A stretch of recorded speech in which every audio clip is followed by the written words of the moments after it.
Thank you so much, Mr. Green, for that introduction, as well as for your thoughts, and thank you to the Journalist and Writers Foundation for the opportunity to speak today. I'm going to share a couple of slides here. So I'm just going to kind of use them to help ground the conversation going through this.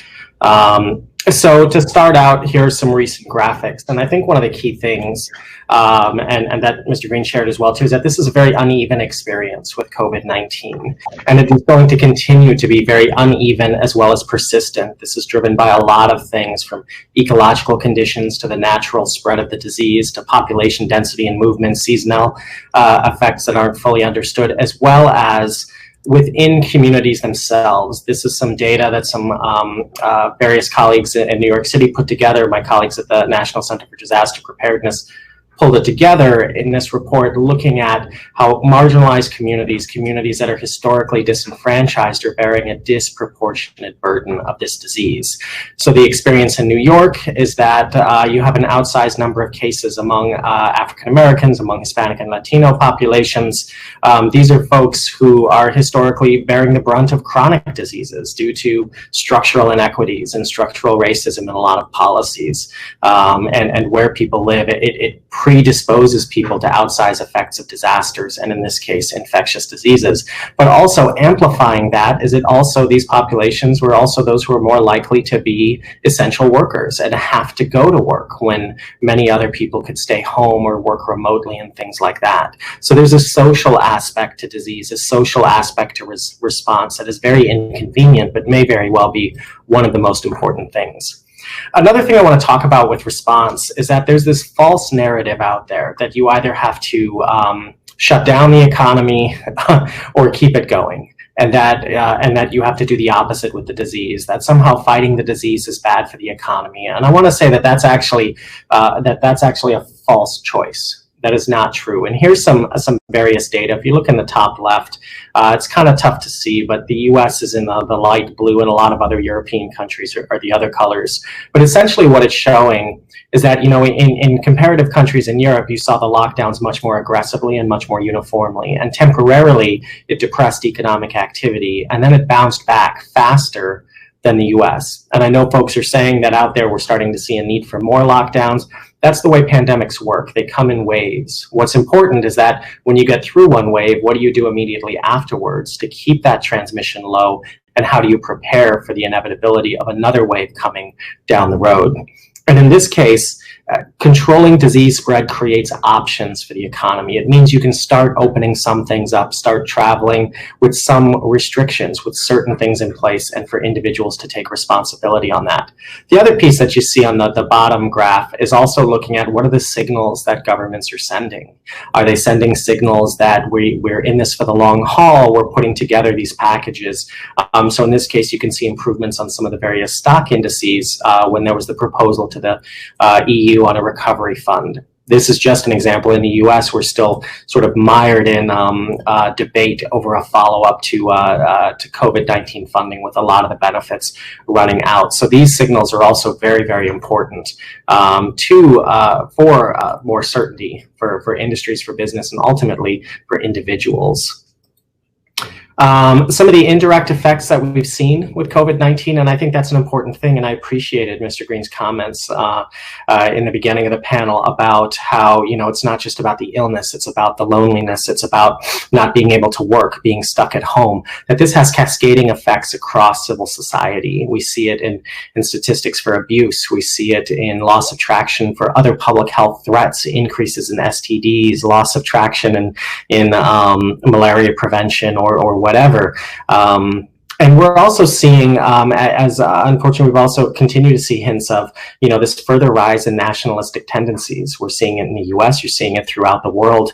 You know, we're seeing politicians pushing dubious science, trying to say that improperly tested vaccines are ready to go, and it's a conspiracy that they're not. And this is just unfortunately undermining broader efforts for COVID-19 response. But there is a silver lining. There are some best practices. I like these pictures that sort of show just the visual. It has almost a spiritual effect in terms of seeing what it could be like if we look at climate change, if we look at the impact we're having on our society, and look at what are ways, some things we need to go back to the way they were before, but not everything. We have new tools in remote collaboration and education that are connecting people like never before. Telemedicine, e-commerce, sort of reaching some sectors and reaching some people. It's not a replacement for in-person, never will be, but it does open new avenues of connection. We're seeing investments in healthier buildings in terms of HVAC, cleanliness, the quality of air purification, just better environments. Professional education, we're all learning to be better online collaborators, as well as we've seen a lot of incredible work across sectors, particularly in the biopharmaceutical sectors, in terms of sharing technologies and sharing platforms. And also this re-looking at, domestic and regional production. How much do we really want to move towards the fragility of global just-in-time supply chains? In some cases, that's great. It saves a lot of money. And others, it obviously creates a vulnerability.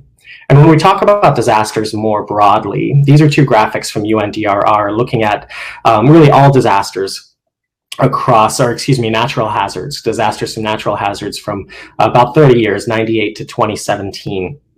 And this also reinforces, we're used to looking at disasters a certain way, but it's not the whole story. So on the left, you see what is the total cost of disasters, and the vast majority of the countries identified are high income or upper middle income countries, because there's a lot of expensive stuff in the way of disasters.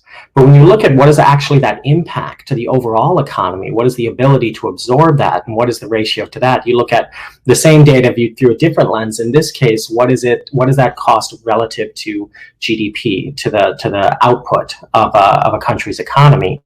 And what you're seeing here is the vast majority are low income or lower middle income countries. They don't throw out the big numbers like the $50 billion disaster, but at the same time, these dollars, this proportion of GDP may be having an outsized effect on that economy. And, we talk about these in dollars and cents or euros or pounds or whatever currency you choose, but at the end of the day, that's just something that we're able to measure. What it really represents is loss of lives, loss of livelihoods, and the human element of these disasters. And I think it's important that we really try to wrap our head around all of it. This graphic may be tough to read, but it's essentially a colleague at another conference focused on urban resilience presented it, and now I've stolen it with citation and presented everywhere else, because it shows all these different definitions of resilience. And when we're talking about resilience and disasters, whether it's to COVID-19, whether it's to weather-related disasters, there's a political component, there's a component of the built environment, of the social environment, of the ecology of where you're living, and all of these various aspects of society come together to formulate resilience. There is no single answer.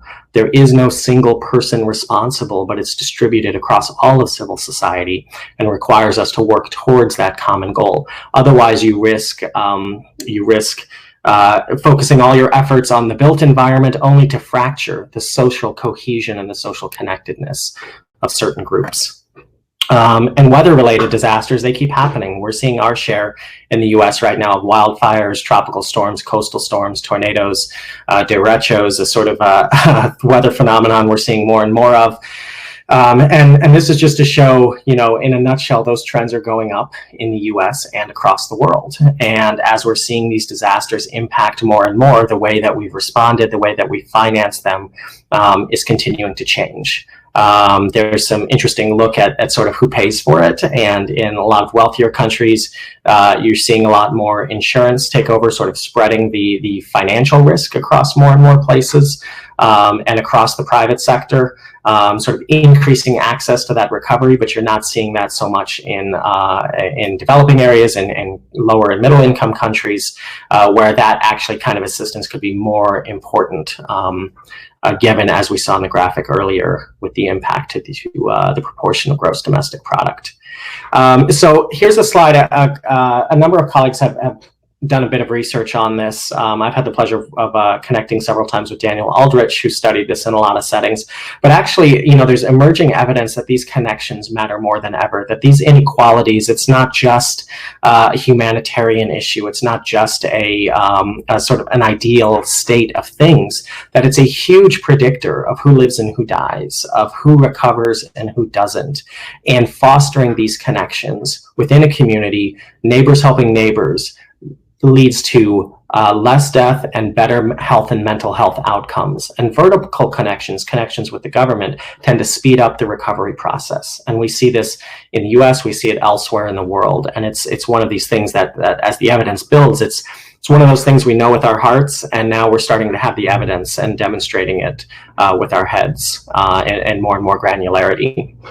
So with that, I would say, uncertainty is here to stay. We're in a place of uncertainty. We don't know when the pandemic will end. We don't know what the effectiveness of a vaccine will be. We don't know a lot of things. This uncertainty, this is what the coming century looks like. And that building adaptive systems are going to be more successful in the face of uncertainty than planning for one specific event or one specific scenario. As we're seeing with climate change, the past can provide hints at what we're going to see, but it is not a good predictor of what's going to happen, particularly with the increase in extreme weather events. And with that, there's no single indicator of resilience. We need to pull together all of the various aspects of community, and managing uncertainty and adapting to these situations, as I mentioned, is going to be more important than ever in the coming century. So with that, I know we have some other phenomenal panelists, and I look forward to jumping back in and being part of the question and answer session. Thank you so much.